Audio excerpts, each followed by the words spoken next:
오늘은 기뻐하고 또한 기뻐하리라 라는 제목으로 말씀의 은혜를 나누겠습니다. 그저께 관동 지역에 장마가 끝났다는 기상청의 발표가 있었습니다. 일본에는 쯔유아케 도우카, 쯔유아케 10일이라는 말이 있습니다. 이 장마가 끝나면 맑은 날이 10일 계속 되는데 그날이 굉장히 더운 거죠. 특히나 올해는 작년에 이어서 코로나가 계속되는 가운데 맞는 여름의 무더위입니다.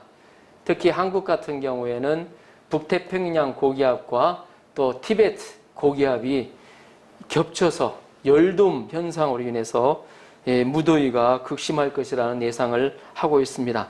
그냥 더워도 더위도 지내기가 쉽지 않은데 또 마스크까지 쓰면서 겪어야 하는 무더위를 생각하면 기쁨은커녕 짜증이 나기 쉽습니다. 불쾌 지수 여러분 많이 들어보셨죠? 불쾌 지수는 습도가 높은 일본에서는 더 느끼기 쉽습니다. 오늘은 불쾌와 짜증내기 쉬운 여름 날씨 가운데 사도 바울의 기쁨의 비밀을 생각하며 함께 은혜를 나누고자 합니다. 여러분들이 잘 알고 있는 것처럼 빌립보서는 사도 바울이 로마 감옥에서 빌립보 성도들에게 보낸 편지입니다. 그래서 빌립보서는 기쁨의 서신서 편지라고 불릴 정도로 기쁨에 대한 내용이 많이 나옵니다. 사람은 어떤 때 기쁘죠? 자신의 일이 잘 되고 또 잘 나갈 때 기뻐할 수 있습니다. 그래서 어찌 보면 사도 바울의 내용에 그 편지 내용에 기뻐하라. 내가 다시 말하노니 기뻐하라. 이 기쁨에 대한 내용이 계속 반복되어 나오는데 어찌하면 어때요? 사도 바울이 아주 잘 나갈 때 쓴 편지처럼 보입니다. 그러나 그렇지가 않습니다. 사도 바울이 이 편지를 쓰던 때는 그가 잘 나가던 때도 아니요. 또 많은 기적을 일으키는 때도 아닌 바로 감옥에 갇힌 때였습니다. 로마의 주수로 끌려가 얼마 있으면 죽음을 당하는 그런 상황에서 쓴 편지가 바로 오늘 저희와 함께 나눠볼 빌립보서 말씀입니다. 그는 현재 감옥에서 있으면서도 좀 은혜롭지 못한 소식을 듣고 있습니다. 자신을 시기하는 사람들의 이야기를 듣고 있습니다. 그러나 바울은 그런 소식 가운데서도 기뻐하고 기뻐한다는 고백을 하고 있습니다. 그의 기쁨의 원천이 과연 무엇이길래 또 어디에 있길래 그는 기뻐하고 기뻐한다고 할까요? 우리는 오늘 말씀에서 바울이 기뻐하는 기쁨의 원천을 배우고 우리도 무더운 여름 기쁨을 소유하는 저와 여러분이 되시기를 주님의 이름으로 축복하며 기도합니다. 아멘. 자, 12절 13절을 보십시오. 12절 13절 같이 한번 읽어보겠습니다. 12절 13절 시작. 형제들아 나의 당한 일이 도리어 복음의 진보가 된 줄을 너희가 알기를 원하노라. 이러므로 나의 매임이 그리스도 예수 안에서 온 시대안과 기타 모든 사람에게 나타났으니 아멘. 여기서 나의 당한 일이 감옥에 갇힌 일을 뜻합니다. 빌립보 성도들은 사도 바울이 옥에 갇혔다는 소식을 접하고 하나님께 불신과 회의가 생길 수 있습니다. 교회의 지도자와 같은 사도 바울을 생각할 때 앞으로 어떻게 될까 하는 어둡고 부정적인 생각을 할 수도 있습니다. 바울 자신도 회의와 불신에 빠질 수가 있었습니다. 내가 죽도록 주와 복음 역사를 위해 충성하고 헌신했는데 또 젊음과 청춘과 전생애를 드렸는데 옥에 갇혀 있다고 생각할 때 얼마나 고통스러웠을까요? 그러나 바울은 자신이 옥에 갇힘으로 인해 도리어 복음의 진보를 가져왔다고 증거하고 있습니다. 그는 그의 복음의 진보를 생각할 때 기뻐할 수 있었습니다. 바울이 갇힘으로 인해서 복음의 진보는 두 가지로 나타납니다. 첫째는 감옥에 있는 바울 자신을 통해서 이루어집니다. 둘째는 감옥 밖에 있는 성도들을 통해서 나타납니다. 바울의 매임이 그리스도 안에서 모든 시위대안과 기타 모든 사람에게 나타났다고 성경은 기록하고 있습니다. 복음을 그들이 접했을 때 그들 안에 믿고 변화되는 역사가 일어난 것입니다. 사도 바울은 가이사랴에서 2년 동안 묶임을 받고 또 배를 타고 가이사랴에서 로마에 오는데 수개월, 그리고 로마 감옥에서 2년 동안을 지내왔습니다. 어찌 보면 이는 그에게 있어서 정말로 답답한 시간이었습니다. 힘들고 고통스러운 시간이었습니다. 그러나 바울은 이 기간에 복음의 진보가 이루어졌다고 말합니다. 여기서 진보는 마음에 나무를 찍어가면서 전진한다는 의미가 있습니다. 이 바울이 당한 고난이 복음을 전하는 데 있어서 장애물들을 제거했다는 말입니다. 사실 사도 바울은 가이사랴에서 신문받는 동안에 신문하는 벨렉스 총독과 또 베스도 총독 그리고 아그리빠 왕에게 복음을 전하였습니다. 사도행전에 기록되어 있습니다. 이스라엘 공회 곧 산헤드린 위원들이 모두 모인 곳에서 또 복음을 전하기도 하였습니다. 바울이 만약 죄수가 되지 않았다면 이들을 만날 기회가 얻기 어려웠을 것입니다. 바울은 죄수의 몸으로 이들 고관들을 만나게 되었고 이들에게 복음을 전할 수 있었습니다. 결과적으로 볼 때 바울이 죄수가 되었기 때문에 그런 임금들에게 복음을 전할 수 있었다는 것입니다. 뿐만 아니라 고난을 통하여 바울은 로마로 오는 길이 열렸습니다. 바울은 로마에 와서 복음을 전하고자 여러 번 시도했다고 기록하고 있습니다. 어찌하든지 로마에 가서 로마에 나아갈 좋은 길 구하기를 기도하였다고 하였습니다. 그러나 길이 열리지 않았죠. 하나님은 바울이 그렇게도 가기를 원하는 로마로 가는 길을 죄수로 가는 길을 죄수로 갈 수 있는 길을 열어주셨습니다. 당시에 유대인들 가운데는 바울을 죽이기 전에는 먹지도 마시지도 않겠다고 맹세한 사람들이 40여 명이 있었습니다. 야, 먹지도 않고 금식하면서 먹지도 않고 마시지도 않고 어때요? 필사각오로 바울을 죽이고자 하는 사람도 있었습니다. 하나님은 이들로부터 감옥에 갇힌 바울을 통해서 보호해 주셨습니다. 바울은 죄수가 되었기 때문에 로마 군인들의 삼엄한 호위를 받으며 로마에 안전하게 갈 수 있도록 도와주셨습니다. 하나님은 로마로 가는 길에서 백부장과 로마 군인들과 죄수들에게 복음을 전하게 하셨습니다. 로마에 도착해서는 간수들에게 복음을 전하였습니다. 로마는 바울을 로마 감옥에 가둔 후에 바울과 함께 간수 한 사람을 꼭 붙여두었습니다. 옛날에는 어때요? 아주 중한 죄인, 정치범들은 꼭 어때요? 옆에 간수들을 붙여두잖아요. 타러 갈까봐. 간수들은 하루에 어때요? 4교대인지 3교대인지는 모르겠습니다. 하루 6시간, 또 8시간마다 돌아가며 지켜왔습니다. 바울은 이 기회를 놓치지 않았다는 거죠. 그 시간만 되면 항상 와요, 사람이. 그러면 어때요? 바울은 그때부터 성경 공부를 가르치는 겁니다. 성경 공부를 가르쳐요. 그 사람들은 꼬박꼬박 오잖아요. 자기 근무 시간이니까 꼬박꼬박 오죠. 간수들은 처음에는 어때요? 그냥 어때요? 심심풀이로 말씀 공부를 어때요? 그냥 들어줬죠.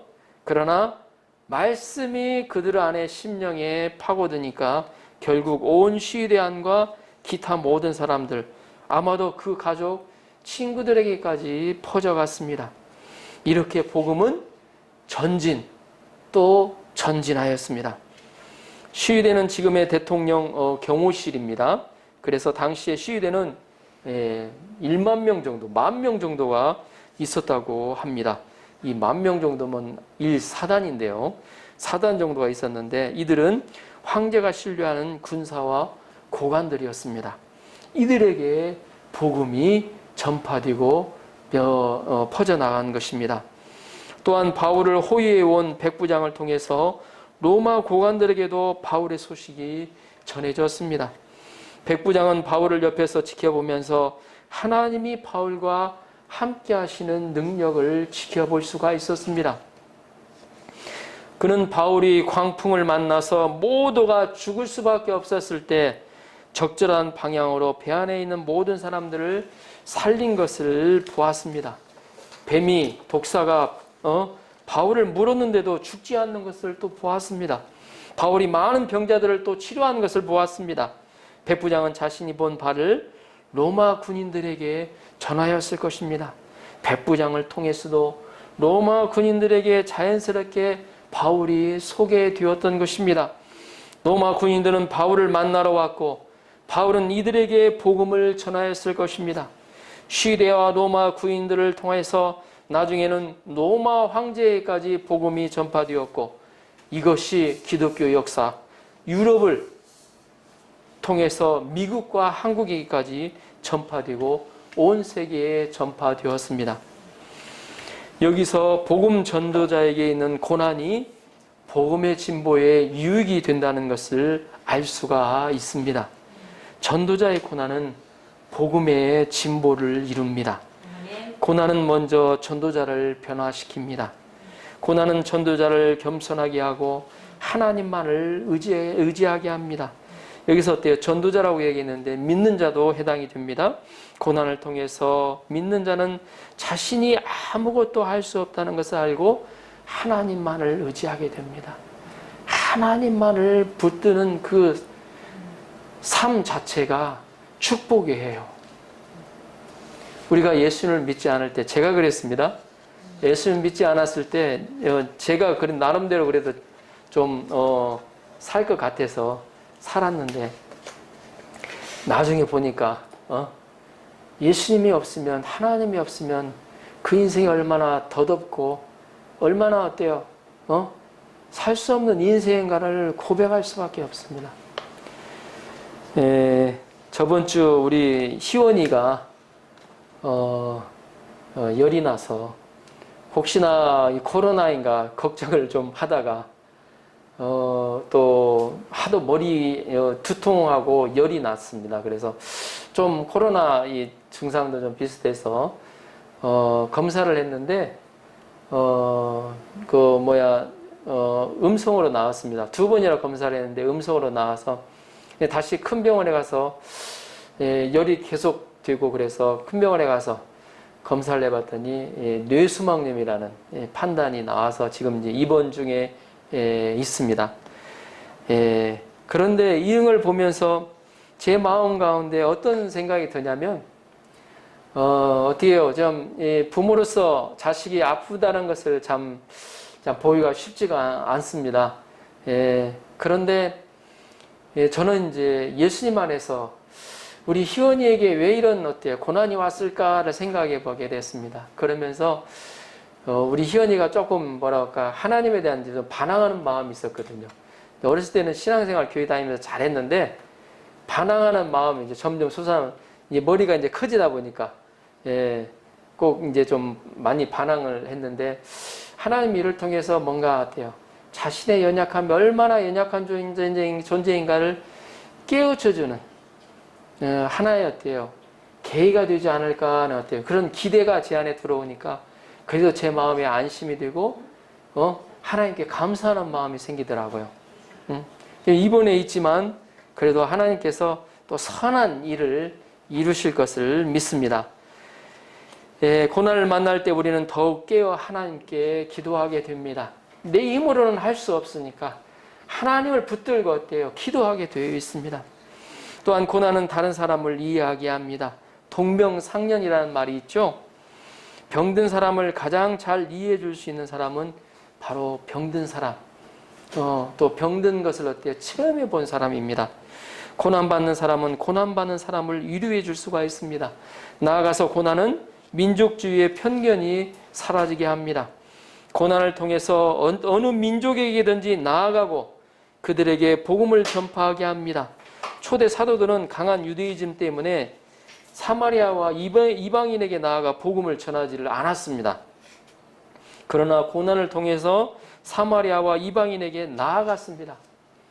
이스라엘이 어때요? 예루살렘이 어때요? 핍박이 일어나면서 흩어지기 시작했어요. 그러면서 어때요? 점점 어때요? 사마리아로 또 어때요? 소아시아로 막 퍼져가서 어때요? 복음이 전해지기 시작했습니다. 또 그들에게 복음을 전하게 하셨습니다. 더욱이 고난은 사람을 강하게 합니다. 고난은 용광로와 같고 고난은 쇠를 치는 망치와 같습니다. 고난을 받으면 날카로운 칼과 마강한 살과 같이 우리가 강해지게 됩니다. 이렇게 고난이 복음 전도자에게 유익이 되는 것을 알 때 고난 중에 슬퍼하지 않을 수 있습니다. 왜 내게만 이런 일이 생기는가?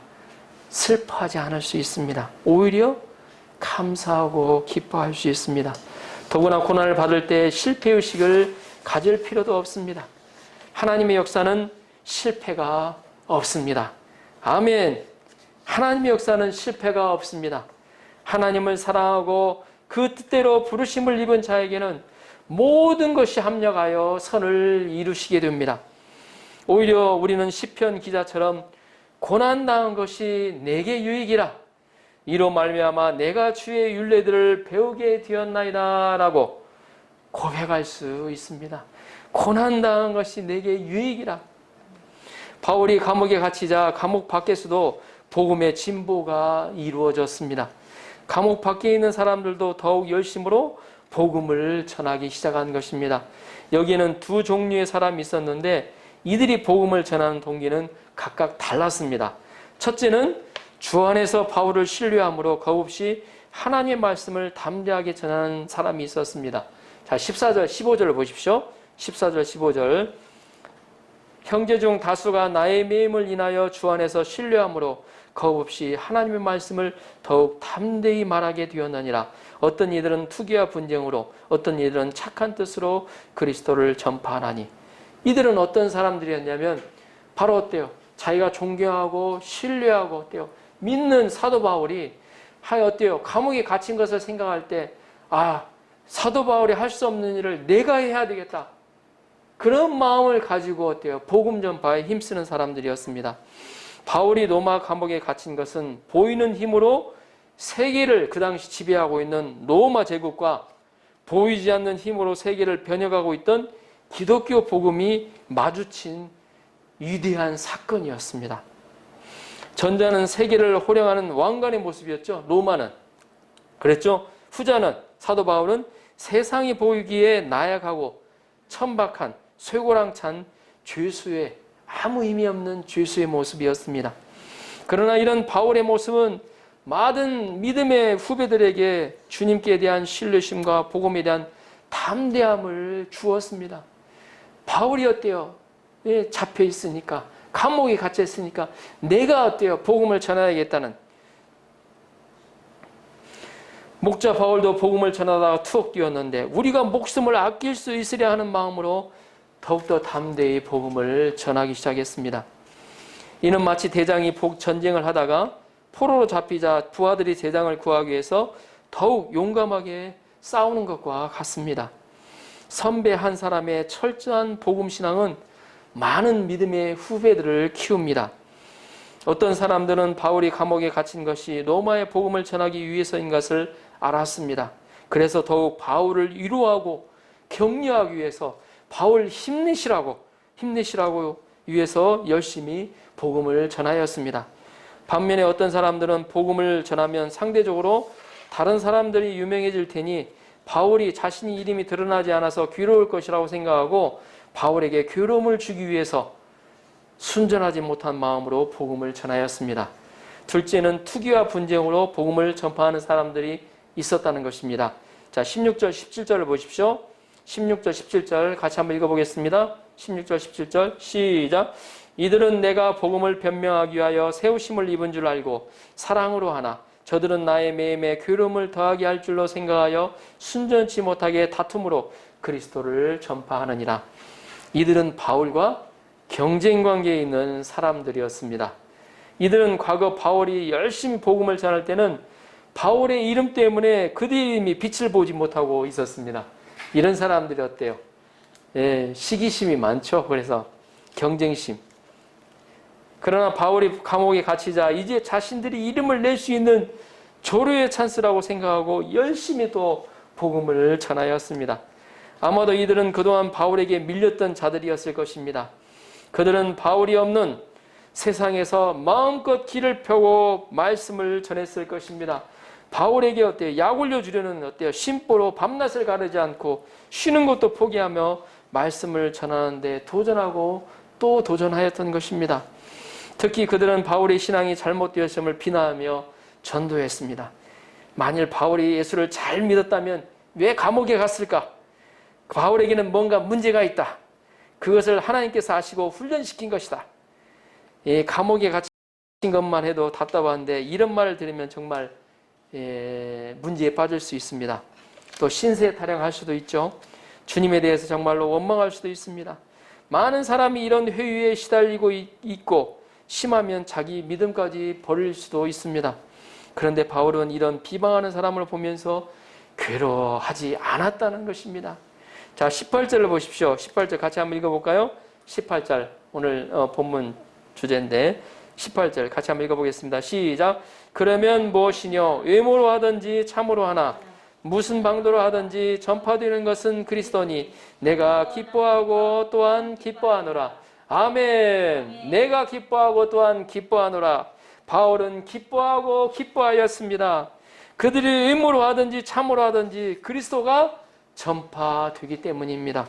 여기서 외모로 하나 참으로 하나는 전도하는 동기를 말하고 있습니다. 외모로 한다는 것은 자기 영광을 위해서, 참으로 한다는 것은 순수한 마음으로 한다는 것을 말합니다. 바울은 사람들이 전도를 하면서 자기를 흠집내는 것에 개의치 않았어요. 중요한 것은 그들이 바울에게 어떻게 하느냐가, 자신은 어떻게 취급당해도 좋았기 때문에 어떻게 바울에게 하느냐가 아니라 복음을 위해서 무엇을 하느냐였습니다. 바울은 자신이 복음을 전파하는 것뿐만 아니라 다른 사람을 통해서도 복음이 전파되는 것도 기뻐하였습니다.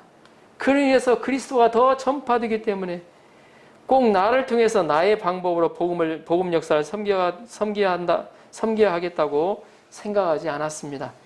모든 일을 내가 해야 한다고 생각하는 사람에게는 좀 문제가 있습니다. 내 방법으로만 일을 하고자 하는 사람에게도 문제가 있습니다. 복음을 전하는 사람은 가능하면 다른 사람이 하는 것도 인정해 주어야 합니다. 모든 사람에게 복음 전할 기회를 주어서 칭찬을 받게 해 주어야 합니다.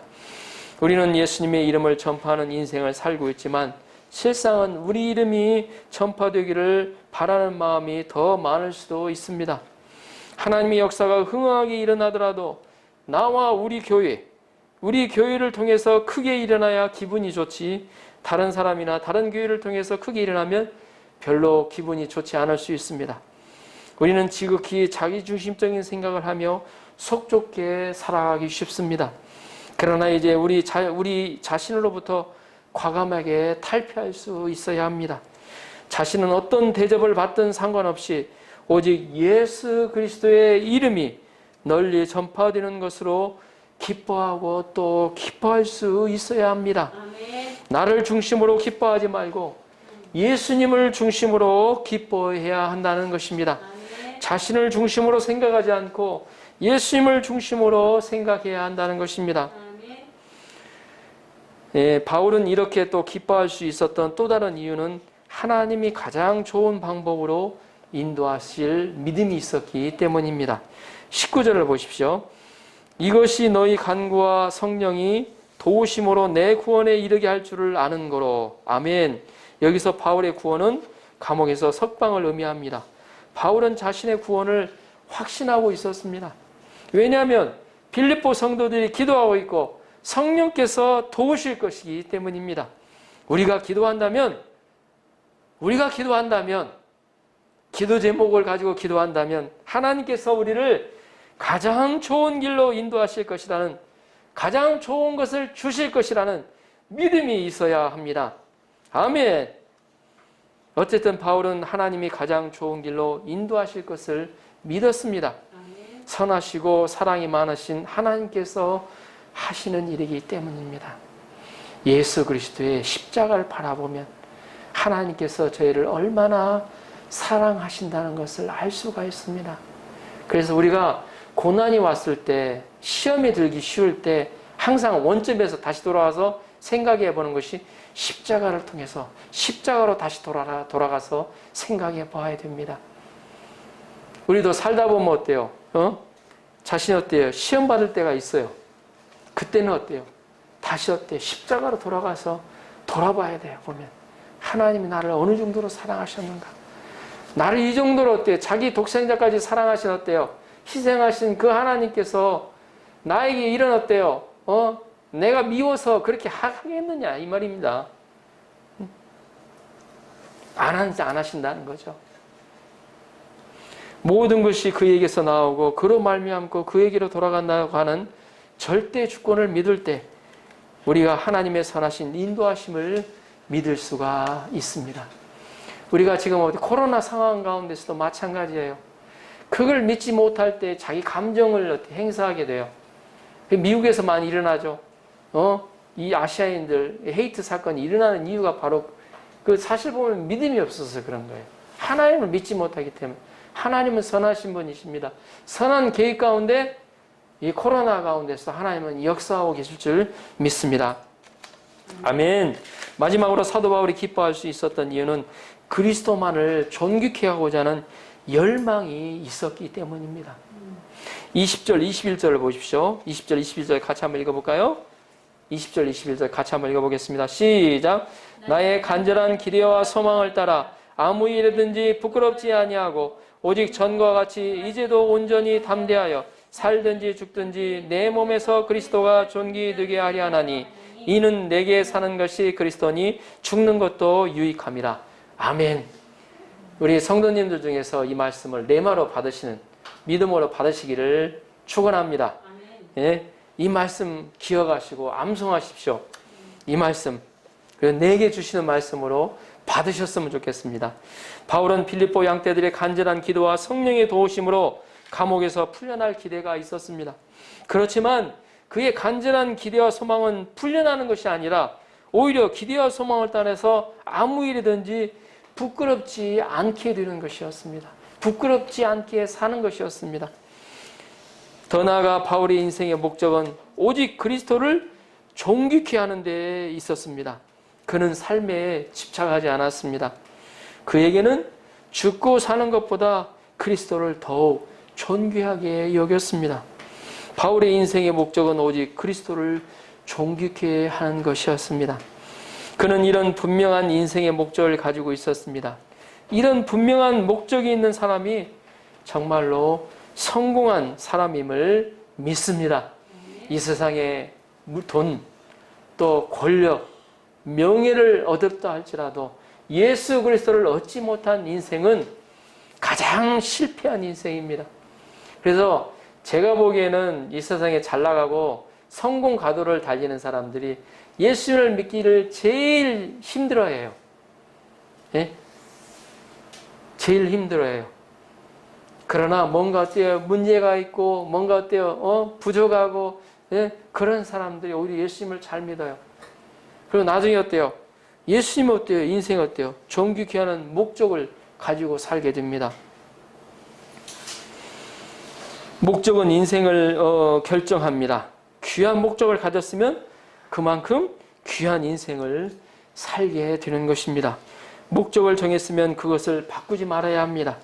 그 목적을 위해서 어떤 고난과 희생을 감당해야 합니다. 그러한 곳에 예수 그리스도를 닮아가는 참된 기쁨이 있습니다. 우리의 삶을 통해 그리스도를 존귀케 하고자 하는 열망이 저와 여러분들에게 임하게 하시고 그를 통해 그리스도를 얻고 누리는 기쁨이 충만하기를 기도합니다. 아멘. 예, 마무리하겠습니다. 예, 유명한 실존주의 철학자인 샤르트르가 죽음을 눈앞에 두고 있을 때 소감을 묻자 이렇게 대답했다고 합니다. 나갈 길이 없다. 더 이상 나갈 길이 없다. 그러나 D.L. 무디 목사님은 죽을 때 이렇게 대답했다고 합니다. 땅은 물러가고 하늘문이 열려온다. 땅은 어때요? 물러가고 하늘문이 열려온다. 예. 여러분은 무엇 때문에 기뻐하고 있습니까? 또 무엇 때문에 슬퍼하고 있습니까? 여러분의 인생의 목적은 무엇입니까? 우리의 기쁨과 슬픔이 예수님을 중심으로 바뀔 수 있기를 기도합니다. 우리의 중심이 예수님 중심으로 바뀔 수 있기를 기도합니다. 아멘.